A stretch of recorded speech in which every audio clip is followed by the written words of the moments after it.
آج سے 20 سال پہلے کی بات ہے، جب میں ایک چھوٹی سی نوکری پر مامور تھا۔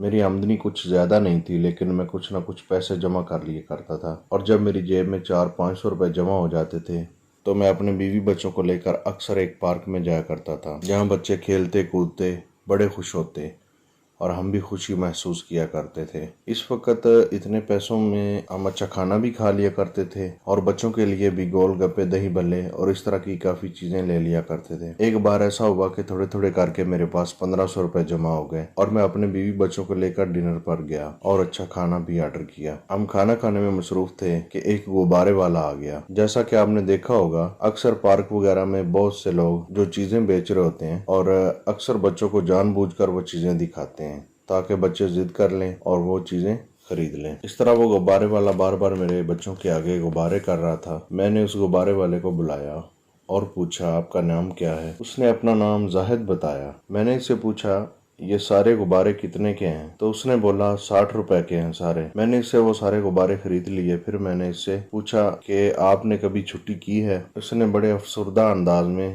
نہ میں سر ہلاتے ہوئے بولا، نہیں بہو جی، اگر میں چھٹی کر لوں تو میرے گھر کا نظام نہیں چلتا۔ میں ایک باپ ہوں، میرے 2 بچے ہیں، اگر میں چھٹی کر لوں تو گھر نہیں چلتا۔ مجھے یہ سن کر بہت دکھ ہوا کہ وہ اور اس کی فیملی چھٹی کی اس خوشی سے ناآشنا تھے۔ یہ ایک کڑوی حقیقت تھی۔ میں نے اس سے پوچھا کہ روزانہ کتنے پیسے کما لیتے ہو؟ اس نے بولا 90 یا 100 روپے کما لیتا ہوں۔ تو میں نے اسے 300 روپے دیے، اور میں نے اسے بولا کہ یہ آپ کی 3 دیہڑیوں کا انتظام کر دیا میں نے، لیکن آپ نے ایک کام کرنا ہے، کل سے آپ نے کام پر نہیں آنا، چھٹی کرنی ہے، اور اپنے بیوی بچوں کو لے کر چڑیا گھر، مینار پاکستان اور پارک وغیرہ جانا ہے، خوب سیر کروانی ہے اور اچھا کھانا بھی کھلانا ہے۔ اس نے مجھ سے وعدہ کیا کہ وہ کل چھٹی کرے گا۔ میں نے اس کو 300 روپے اور دیے۔ اس نے بولا، بہو جی یہ کیا ہے؟ میں نے اس سے بولا، پہلے جو پیسے میں نے دیے تھے وہ 3 دیہڑیوں کے تھے، اور یہ آپ کی ریفریشمنٹ کے لیے ہیں۔ اس نے پیسے لیے اور چلا گیا۔ ہم بھی اپنے گھر واپس چلے گئے، تو راستے میں ہمیں یاد آیا کہ جہاں ہم بیٹھے تھے نا، وہیں پہ ہمارے گھر کی چابی ہم بھول آئے تھے۔ اسی گھر سے میں نے بائک واپس موڑی اور پارک میں پہنچ گئے۔ چابی تو مل گئی، لیکن میری نظر پڑی تو دیکھا کہ جس غبارے والے نے مجھ سے وعدہ کیا تھا چھٹی کرنے کا، وہ پھر سے غبارے لیے پارک میں بیٹھا بیچ رہا تھا۔ میں اس کے پاس گیا اور پوچھا کہ میں نے تو آپ کو چھٹی کروا دی تھی، تو پھر یہ کیا ہے؟ تو اس نے بولا، بہو جی میں نے سوچا کہ 2-4 گھنٹے باقی ہیں رات ہونے میں، تو کچھ نہ کچھ پیسے اور آ جائیں گے۔ میں اس کی بات سن کر خاموشی سے گھر واپس آ گیا۔ راستے میں میری بیوی نے مجھ سے پوچھا کہ کیا آپ کو لگتا ہے کہ یہ کل چھٹی کرے گا؟ میں نے بولا نہیں۔ کہنے لگی، نہیں مجھے لگتا ہے یہ کل چھٹی کرے گا۔ خیر، اگلے دن کا انتظار کیا، اور پھر میں اپنے بیوی بچوں کو لے کر مغرب کے بعد اسی پارک میں پھر چلا گیا۔ کچھ اندھیرا ہو گیا، بچے کھیل رہے تھے اور ہم بھی بڑے پرکیف بیٹھے باتیں کر رہے تھے۔ اچانک میری نظر اس غبارے والے پر پڑی، جو بہت سے غبارے اٹھائے آواز لگا لگا کر بیچ رہا تھا۔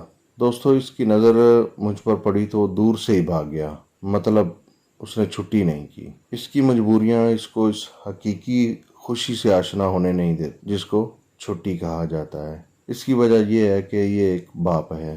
باپ کی زندگی میں، ماں کی زندگی میں چھٹی نام کی کوئی چیز نہیں ہوتی۔